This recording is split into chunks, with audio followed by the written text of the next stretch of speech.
क्या हम तैयार हो जाएं? वी शुड ब्रेस आवरसेल्व्स कि बहुत महंगे दिन आने वाले हैं। देखिए, बहुत महंगे तो नहीं, लेकिन महंगे दिन ज़रूर आने वाले हैं। इसके लिए कोई दो राय नहीं है पेनाज़ जी, क्योंकि ये समझना होगा कि ये आर्थिक संकट जो है ये वैश्विक संकट है।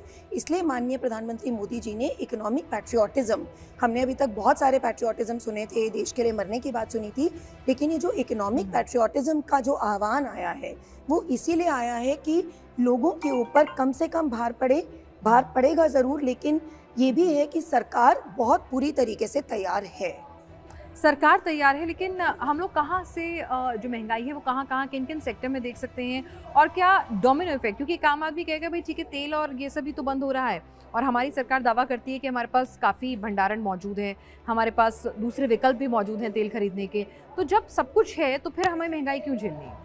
देखिए, सीधा-सीधा ये समझते हैं कि कोई चीज़ मार्केट में 70 रुपए पे मिल रही थी, अब वो चीज़ मार्केट में ही 112 रुपए पे मिल रही है, और वो चीज़ कोई ऐसी-वैसी चीज़ नहीं है जिसको आप अवॉइड कर सकते हो। वो चीज़ है तेल, जिसकी 2 चीज़ें हैं। एक तो वो हमारे यहाँ प्रोड्यूस नहीं होता, तो ऐसा तो है नहीं कि मार्केट में 112 का मिल रहा है तो मैं यहाँ पे 70 की बजाय 80-90 का बना लूँ, है ही नहीं तेल।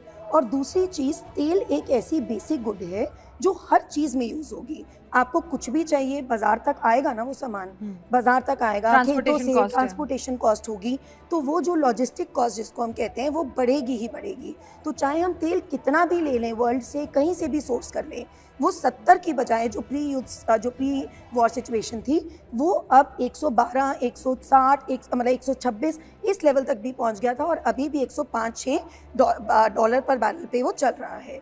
तो इसलिए ये संकट आना तो निश्चित है।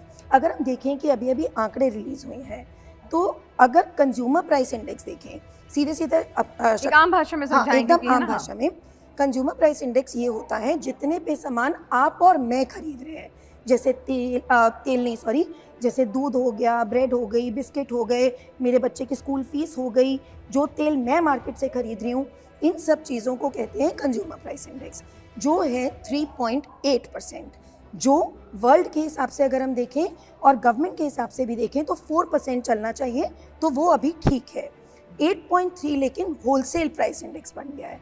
होलसेल प्राइस इंडेक्स मतलब जो प्रोड्यूसर जितने सामान मिल के लिए वो अपने रॉ मटेरियल के लिए जो दे रहा है, क्योंकि उसमें जो तेल है वो तकरीबन 27% उसमें इजाफा आया है, तो इसलिए इस होलसेल प्राइस इंडेक्स का अभी सरकार ने बहुत क्वेश्चन दिया हुआ है लोगों को, लेकिन अगर ये हॉर्मोज नहीं खुला तो शायद अगले महीने का जो सीपीआई है, कंज्यूमर प्राइस इंडेक्स, वो भी बढ़ सकता है। यानी एक छोटी सी, अगर एक थोड़ा और इसको हम सिंप्लीफाई करें, जो मैं समझी हूँ, आप मुझे करेक्ट करिएगा, कि एक तो ये है कि भाई तेल के बिना तो कुछ भी नहीं चलने वाला है, तो ट्रांसपोर्टेशन कॉस्ट है वो सब में लागत आएगी। पेट्रोकेमिकल्स, जो ऐसा नहीं है कि सिर्फ तेल से तेल ही निकलता है, उससे फर्टिलाइजर के लिए भी यूरिया की ज़रूरतें भी पूरी होती हैं। बहुत सारे पेट्रोकेमिकल वेस्ट जो होते हैं, उसके साथ बहुत सारे ऐसे रसायन होते हैं जो निकलते हैं, जो डिफरेंट इंडस्ट्रीज़ में यूज़ होते हैं, तो वहाँ पर भी स्लो डाउन की आशंका से इनकार नहीं किया जा सकता है। तो वो भी एक डोमिनो इफेक्ट होगा कि आज मैं महंगा तेल खरीद रही हूँ या मेरे पास रॉ मटेरियल की कमी आ रही है, तो जाहिर सी बात है मेरा प्रोडक्शन कम होगा, तो उससे कहीं ना कहीं इफेक्ट तो होगा ही। और दूसरी बात जो मैं आपको समझा रही हूँ कि जो दीप्ति जी ने कही कि भाई अगर मेरी लागत ही बढ़ गई है, जो मैम ने कहा ना कि जो कंज्यूमर प्राइस इंडेक्स, यानी कि आप और मेरी ज़िंदगी में महंगाई अभी आई नहीं है, उस हिसाब से, जिस हिसाब से जो उपभोक्ता के पास नहीं आई है, लेकिन जो बड़े प्रोड्यूसर्स हैं, जिसे कहते हैं ना होलसेल, यानी कि जो मेरे लिए बड़ी सप्लाईज बना रहे हैं, जो बाद में आके मुझ तक पहुंचता है, जो बड़े इंडस्ट्रियलिस्ट हैं, उनकी लागत बढ़ गई है।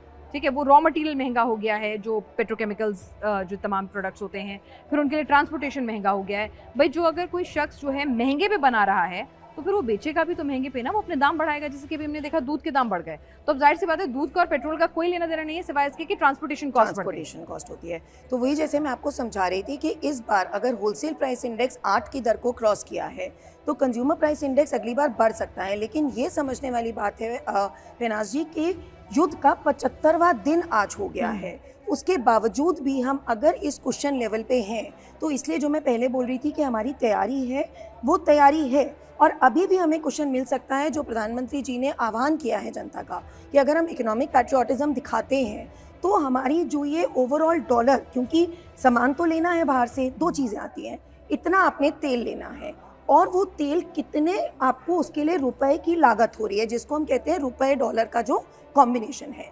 अगर मैं अपना ओवरऑल इंपोर्ट कम करती हूँ, इसको कहते हैं कैड जो होता है करंट अकाउंट डेफिसिट, कि जितना मेरे को डॉलर कमा रही हूँ मैं एक्सपोर्ट से और कितना डॉलर मुझे मिल रहा है इंपोर्ट से, उसके बीच का गैप अगर बढ़ता है तो मेरा जो रुपया है वो और कमज़ोर होता है डॉलर की बजाय। तो अगर मैं वो अपना इंपोर्ट ही कम कर लेती हूँ तो तेल की बचत करना, गोल्ड की बचत करना, वो सब उसी लिए मेजर्स हैं। तो शायद मेरा खर्चा जो आज हम बार बार बात कर रहे हैं, तो अगर हम ये इकोनॉमिक पैट्रियोटिज्म दिखाते हैं तो इतनी मार हमें इस महंगाई की नहीं पड़ेगी।